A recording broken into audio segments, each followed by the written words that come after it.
आपने हमें अच्छा खाना खाने नहीं दिया, हमने मरे हुए जानवर का सड़ा हुआ मांस तक खाया। जो दलित बहुजन समाज के लोग हैं फाइटर कौम है, हम कायरों की औलाद नहीं है, हमारे लोग फाइटर्स हैं। आपने हमें गांव से बाहर फेंक दिया था ना कि आप जो है दक्षिण टोला में चले जाइए कि हवा भी बहे, तो तुम उस रास्ते से मत आओ क्योंकि हवा के साथ तुम्हारी बदबू आएगी।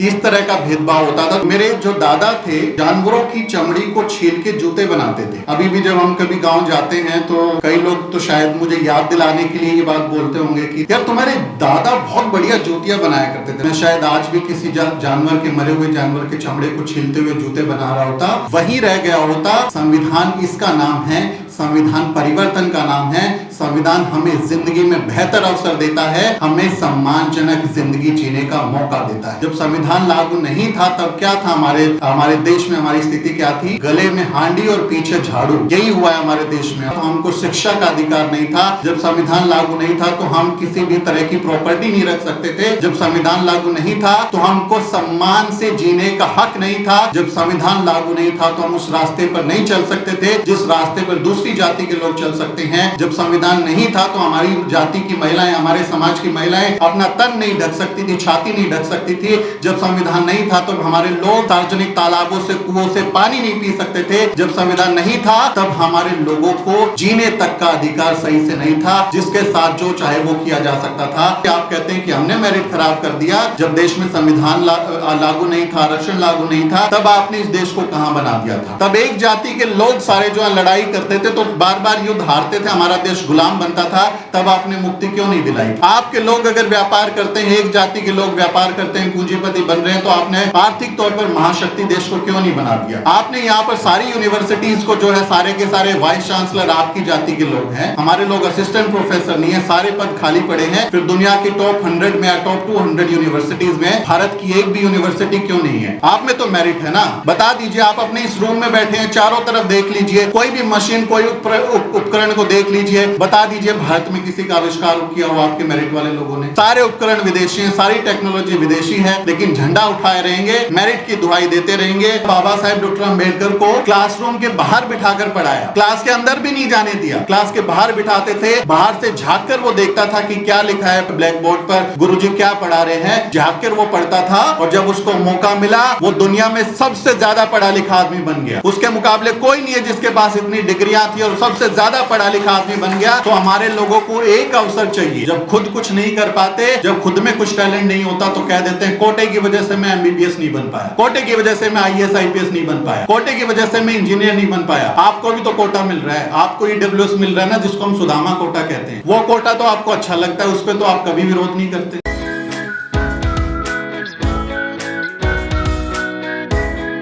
तो मैं अपनी बातचीत को शुरू करूं उससे पहले एक छोटी सी कहानी सुनाता हूं और फिर हमें संविधान क्यों जरूरत है, संविधान की क्यों जरूरी है, इस विषय पर, ये जो विषय है ये दिल के बहुत करीब है और बहुत जरूरी विषय, इस पर मैं बात रखूंगा।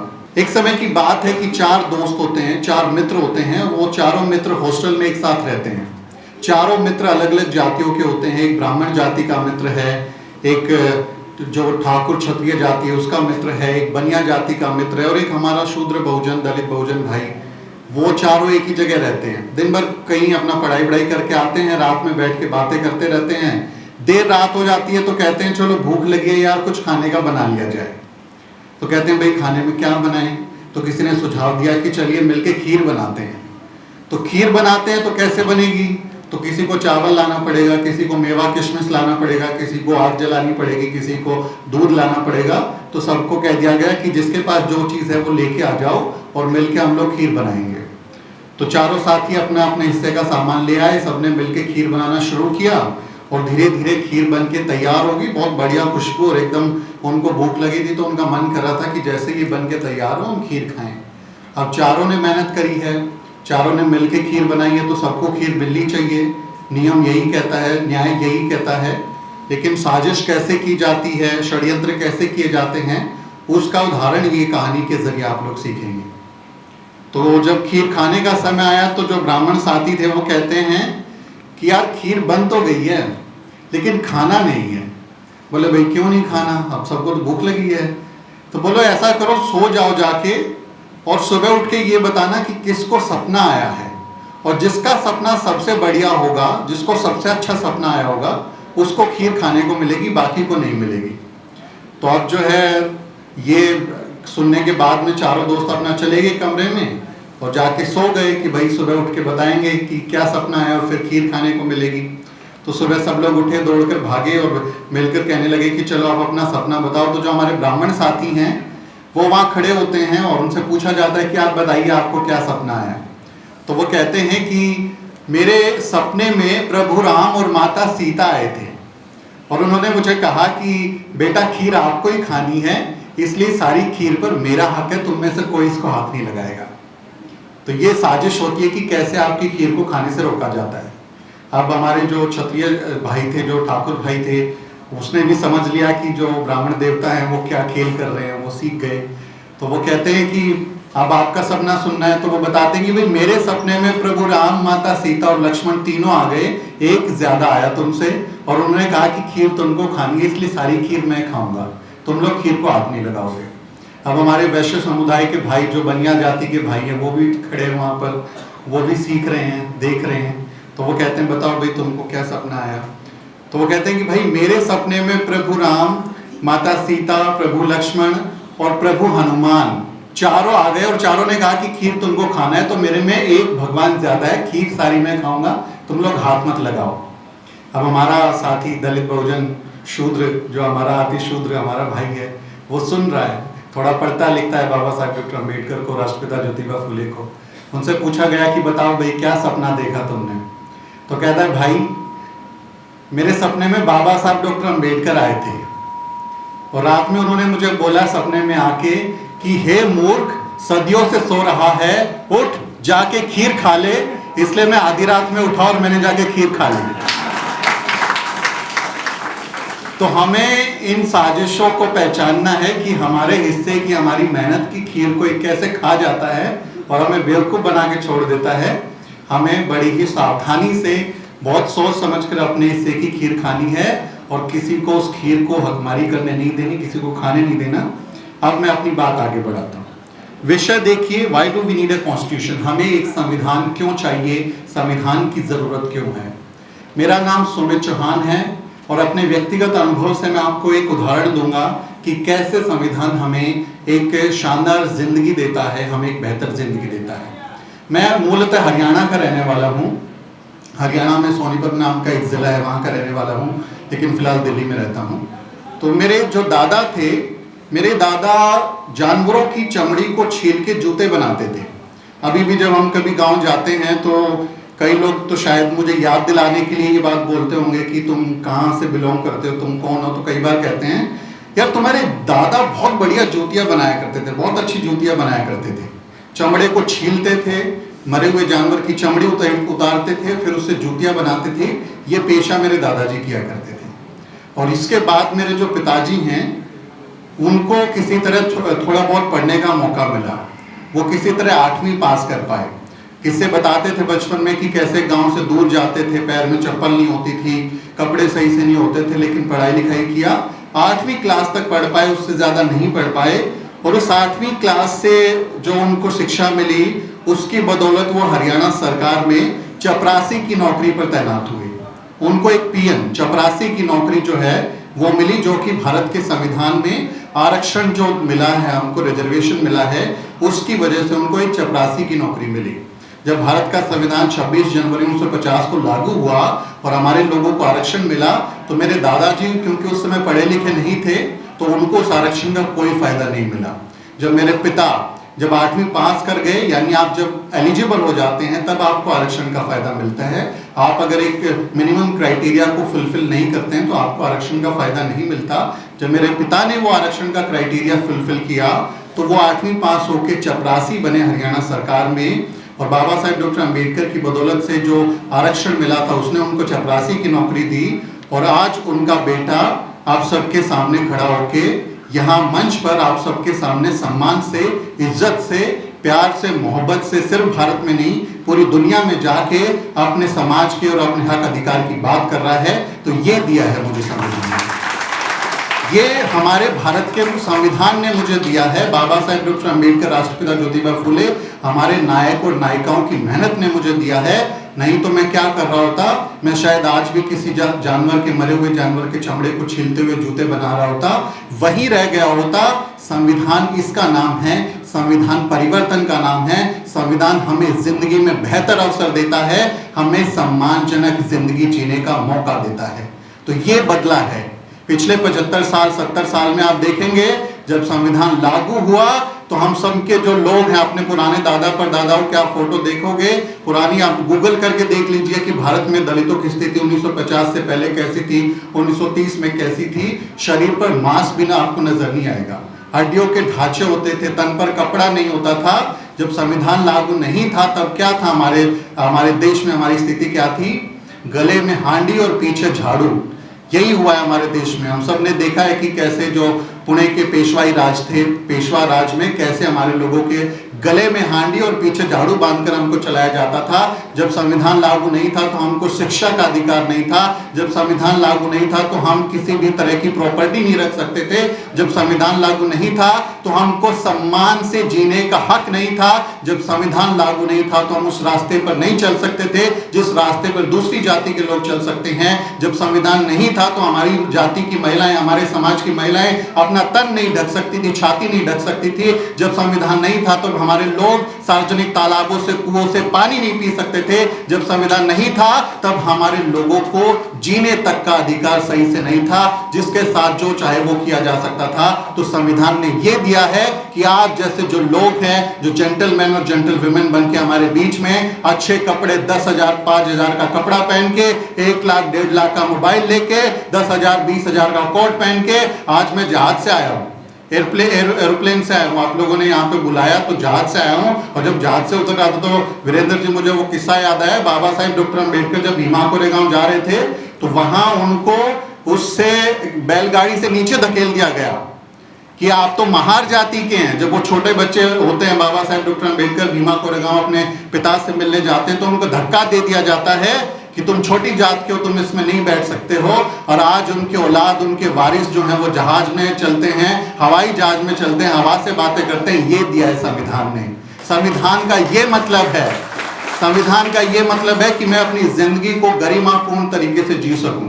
इस जो भारत की प्रस्तावना, संविधान की प्रस्तावना है, उसमें अगर आप देखेंगे तो ये व्यक्ति की गरिमा, एक जो व्यक्ति है उसको सबसे जो जरूरी चीज है, जो दलित बहुजन समाज के नजरिए से अगर आप देखेंगे तो इज्जत से जीना।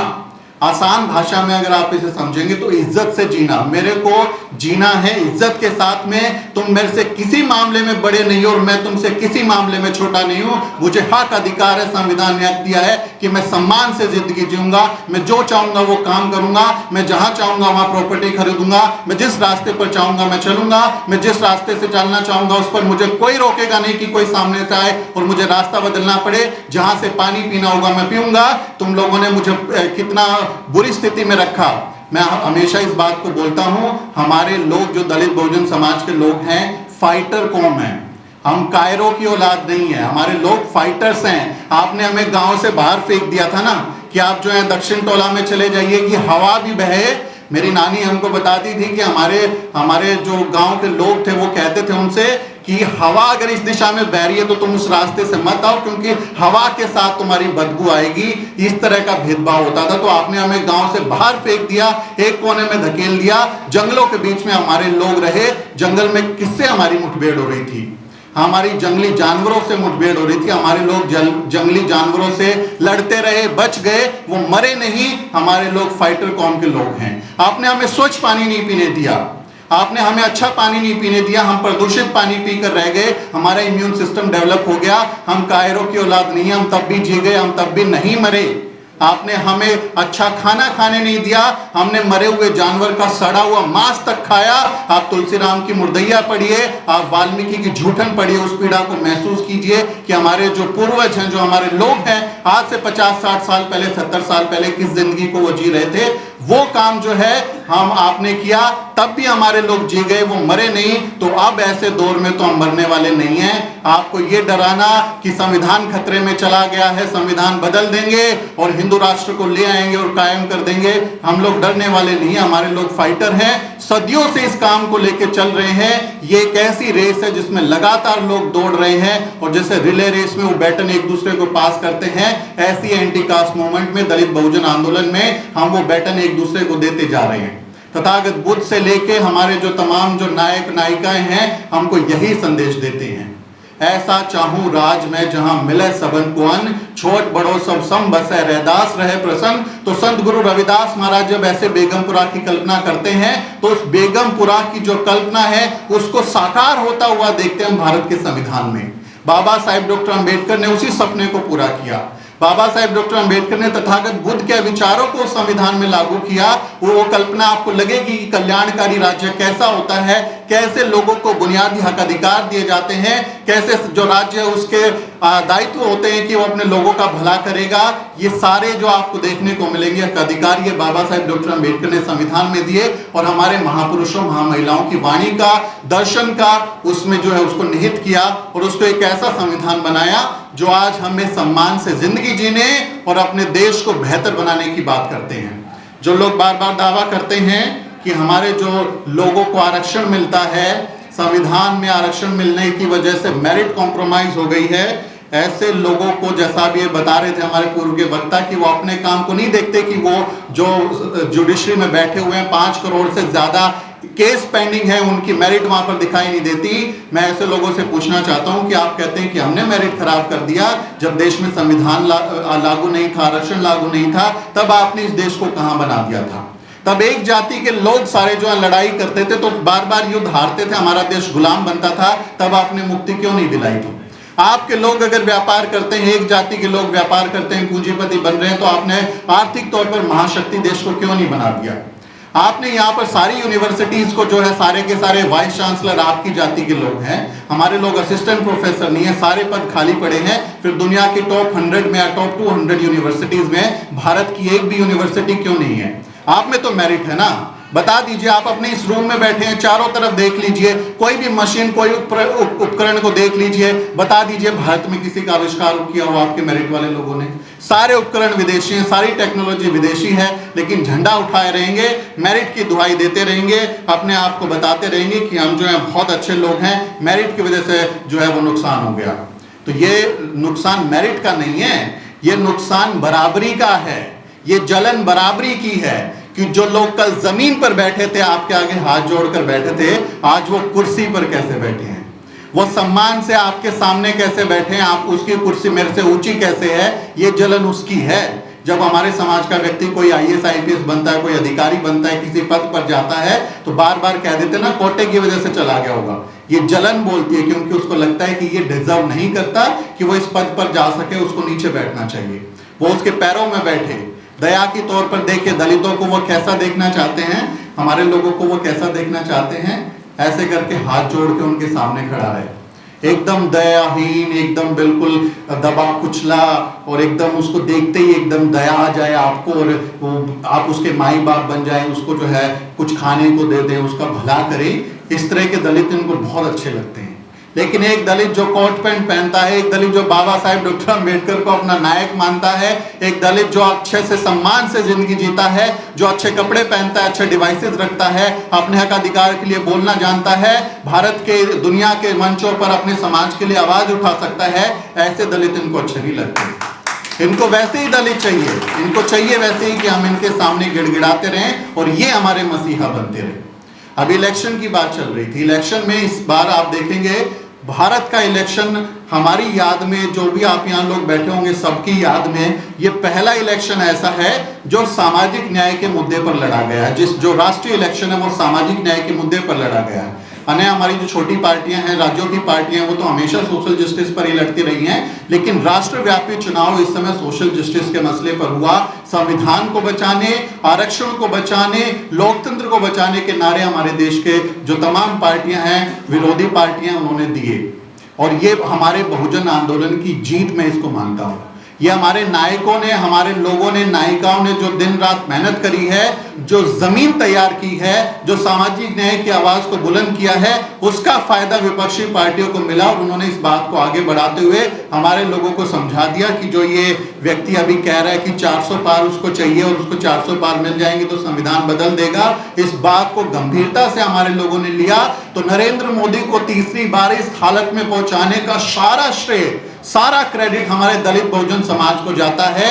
सवर्ण समाज 99.9% उनके साथ खड़ा था, वो मंदिर पाके खुश था, वो उनके मुद्दों पर खुश था। लेकिन दलित बहुजन समाज जो सरकार कहती थी हम प्रचंड बहुमत की सरकार है, हमको कोई हरा नहीं सकता, हमको कोई झुका नहीं सकता, उसको दलित बहुजन समाज ने घुटनों पर ला दिया।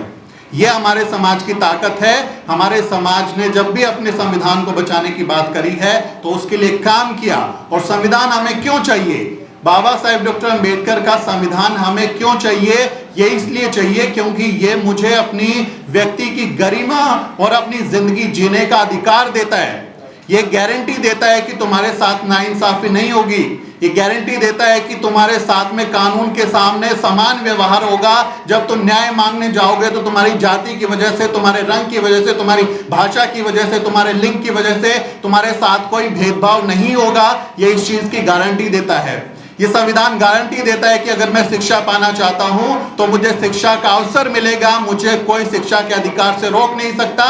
ये गारंटी मुझे भारत का संविधान देता है। और दलित बहुजन समाज को ये भरोसा है कि बाबा साहेब डॉक्टर अंबेडकर का जो संविधान है वही उनको बचा सकता है, क्योंकि 26 जनवरी 1950 से पहले जब भारत में संविधान लागू नहीं था तब हमारी क्या हालत थी ये सबके सामने है।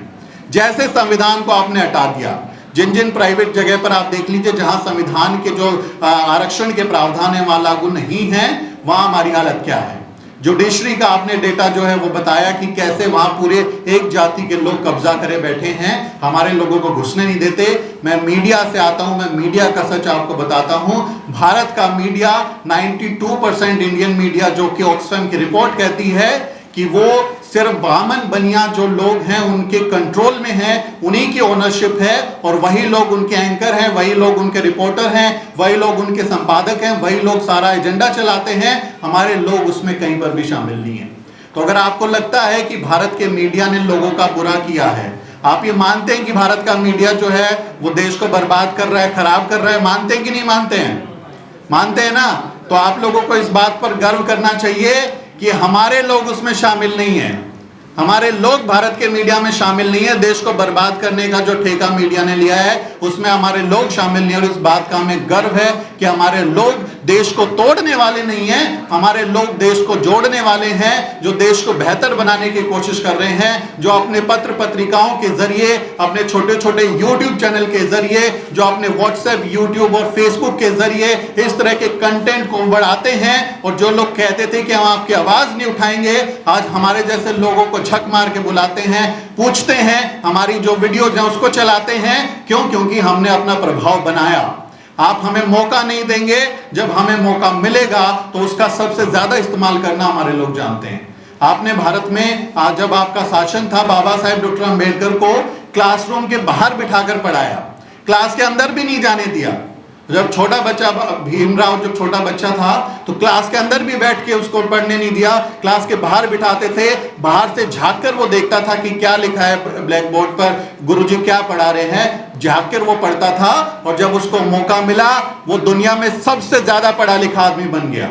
उसके मुकाबले कोई नहीं है जिसके पास इतनी डिग्रियां थी और सबसे ज्यादा पढ़ा लिखा आदमी बन गया। तो हमारे लोगों को एक अवसर चाहिए, सिर्फ एक मौका चाहिए। उस मौके का वो बेहतरी से इस्तेमाल करना जानते हैं और उससे अपनी जिंदगी में बदलाव करना जानते हैं। इस मौके का फायदा मुझे भी हुआ कि एक जूता बनाने वाले का पोता बेटा आज आपके सामने बोल रहा है, आज देश दुनिया में उसके काम को देख रहे हैं लोग। तो ये मौका मिला तो हमने किया ना।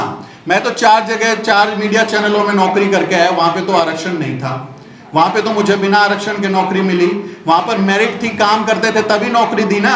वरना आप क्यों रखेंगे हमारे लोगों को, जब आप एक जाति के लोगों को वहां भरे हुए हैं। आपने उसको एक एक्सक्लूसिव कास्ट क्लब बना दिया है।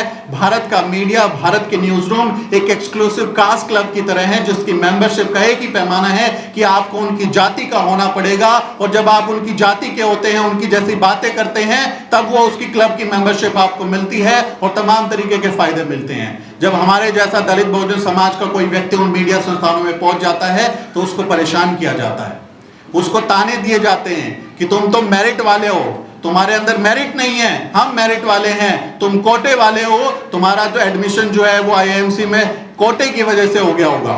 एक स्पेलिंग मिस्टेक कर दीजिए तो आपको गाली नहीं, आपके समाज को गाली दी जाती है। ये कोटे वाले इनके बस की नहीं है, इनको कुछ आता जाता नहीं है। हमारे लोग दोहरे तीरे दबाव से रहते हैं, डबल ट्रिपल हमारे ऊपर प्रेशर होता है कि हमको वहां पर जब काम करना होता है तो सिर्फ अपना परफॉर्मेंस नहीं देखना है। कोई बैंक में अगर काम कर रहा है तो उसको बैंक में काम करते हुए सिर्फ अपना परफॉर्मेंस नहीं देखना है, उसको अपनी कम्युनिटी को रिप्रेजेंट करना पड़ता है, क्योंकि अगर उसने कोई भी गलती की तो उसकी पूरी कम्युनिटी को लाइन में खड़ा करके बोल दिया जाएगा ये कोटे वाले हैं, इनको कुछ आता जाता नहीं है, इनमें मेरिट होती नहीं है, आरक्षण की वजह से नौकरी पा गई।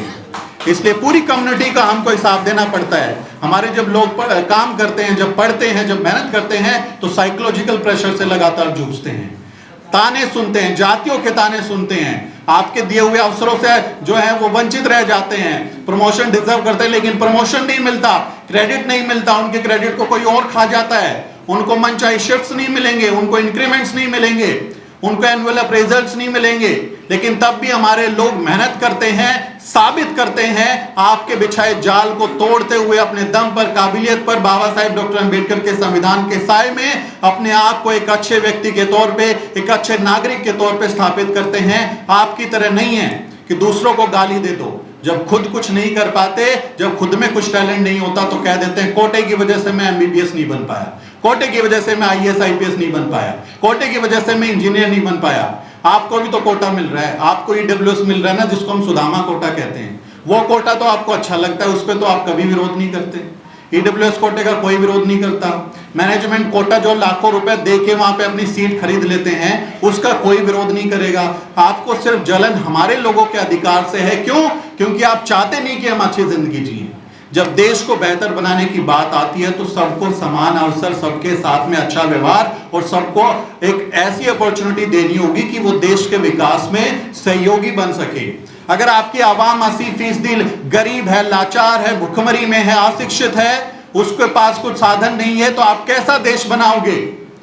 आपको सोचना पड़ेगा। जो कहते हैं कि विश्व गुरु बनाने वाले हम इस देश को जो है वो आकाश में ले जाएंगे, तो कैसा बनाओगे अगर आपके देश के लोगों के पास में ये साधन नहीं होंगे? इसलिए कोटा, आरक्षण बाबा साहेब संविधान में जो देकर गए हैं वो राष्ट्र निर्माण की प्रक्रिया है। वो किसी को गरीब से अमीर बनाने का तरीका नहीं है, वो किसी को भीख में देने का तरीका नहीं है, वो किसी को खैरात में देने का तरीका नहीं है। वो इस देश की राष्ट्र निर्माण की प्रक्रिया है जिसने लाखों करोड़ों लोगों को गरीबी रेखा से ऊपर पहुंचाया, जिसने लाखों करोड़ों लोगों की जिंदगी को बदल दिया, जिसने लाखों करोड़ों लोगों का मिडिल क्लास बना दिया, जो टैक्स भरता है, जो देश को बेहतर बनाता है, जो इस देश को अव्वल बनाने के लिए दिन रात कोशिश करता है। ये आरक्षण का काम है। ये हमारे बाबा साहेब डॉक्टर अंबेडकर के किए हुए काम का श्रेय हमारे लोगों को है कि वो अपनी मेहनत से इस देश को लगातार आगे बढ़ा रहे हैं। वरना जब हमारे लोग सिस्टम में नहीं थे तो आप क्या कर रहे थे, ये पूरी दुनिया देख रही थी। आपके लोग अभी भी जहां पर नहीं हैं, वो लोग तमाम अपने उस क्षेत्र को बना देना, नंबर 1 बना के दिखा दे, लेकिन नहीं बना पा रहे। ये जलन के सिवा कुछ नहीं है। ऐसे लोगों को, हम लोगों को सोचना चाहिए, उनको झांकना चाहिए दिल में कि ये जलन को कब तक रखोगे, कब तक हमारे लोगों से जलते रहोगे।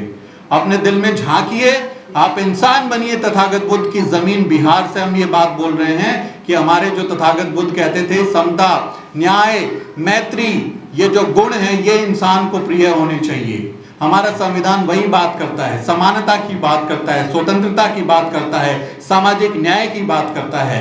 तो आपको सिर्फ संविधान को मानना है, आपको सिर्फ अच्छा नागरिक बनना है, आपको सब लोगों के साथ समान व्यवहार करना है। कोई बड़ी बात नहीं करनी है, कोई आपको बहुत कुछ करना नहीं कि ऐसा आप करेंगे तो जिंदगी आपकी बदल जाएगी। सिर्फ जाति की दुर्भावना को छोड़ दीजिए, अपने आप को बड़ा मानना छोड़ दीजिए, किसी को नीचा मानना छोड़ दीजिए। देखिए हमारा देश कितना बेहतर बनेगा कि इस देश में जब संविधान पर कभी भी आंच आएगी इस देश में जब संविधान पर कभी खतरा आएगा तो मुझे यकीन है कि दलित बहुजन समाज सबसे आगे खड़ा होगा, क्योंकि यही वो दस्तावेज है, यही वो डॉक्यूमेंट है जो हमको अधिकार देता है, हमारी रक्षा करता है। और संविधान पर आंख उठाने वाले लोगों को कैसे हम झुका देते हैं। लोकसभा चुनाव 2024 के परिणाम इस बात के नतीजे हैं। वो बताते हैं कि अगर किसी ने संविधान को बदलने की बात की, किसी ने कहा कि 400 पार इसलिए चाहिए कि संविधान को बदल लेंगे, आने वाले 10 साल 20 साल किसी की हिम्मत नहीं है कि कोई ये बात कह दे कि संविधान को बदलेगा। ये काम हमारे लोगों ने करके दिखा दिया, ये एजेंडा हमारे लोगों ने सेट कर दिया। सोशल जस्टिस पर ही राजनीति हमारे देश की होगी। ये बहुत जरूरी काम इस देश के लोकसभा चुनाव में हुआ है। हमारे जैसे जो आप जैसे लोग हैं, सब लोगों ने मेहनत की और इसको स्थापित करके दिखा दिया। तो आप सबके बीच में हम आए, आपने प्यार दिया, बहुत बहुत शुक्रिया। वीरेंद्र जी बहुत बहुत आभार। केनरा बैंक के SC/ST एसोसिएशन को फिर से शुक्रिया अदा कहता हूं। हमारे जैसे कोरोना में हमारे लोग क्यों मर गए थे? क्योंकि हमारे लोगों के पास में नेटवर्क नहीं था। कहां से दवाई मिलेगी, कहां एडमिशन होगा, कहां डॉक्टर है, हमारे लोगों के पास नेटवर्क नहीं था। इसलिए बहुत जरूरी है कि कम्युनिटी में हम लोग अपना नेटवर्क स्थापित करें, हम लोगों को पता हो कि हमारे लोग कहां हैं, क्या काम कर रहे हैं और एक दूसरे की मदद करें। यह बहुत जरूरी है। मेरी नानी कहती थी कि जो जातिवादी लोग हैं और कौवे हैं ना, ये एक जैसे होते हैं। एक कौवे को कुछ करो तो सारे कौवे काम करते करते इकट्ठे हो जाते हैं। तो हमें सीखना चाहिए कि वो अपने विरोधी लोगों के साथ में, अपने समाज के बलात्कारियों के साथ में, आप सबको याद होगा ना शाहबानो का केस, आपको याद होगा बिल्किस बानो का केस, जिसमें बलात्कारी जब आए थे तो वो लड्डू खिला रहे थे उन लोगों को। वो अपने बलात्कारियों के साथ खड़े हो जाते हैं, तो क्या हम पीड़ित समाज के साथ नहीं खड़े हो सकते, अपने लोगों के साथ खड़े नहीं हो सकते? ये बहुत जरूरी कि हम आपस में सहयोग बनाएं, इस तरह के एसोसिएशंस को बनाएं और एक दूसरे का हौसला बढ़ाएं। ना संविधान खतरे में आएगा, ना देश खतरे में आएगा। इससे बुरा दौर हमने देखा है। अभी तो हम अपने गोल्डन युग में जी रहे हैं, बहुत अच्छा काम कर रहे हैं, अभी बहुत आगे जाना है, डरने की जरूरत नहीं है। जय भीम, नमो बुद्धाय।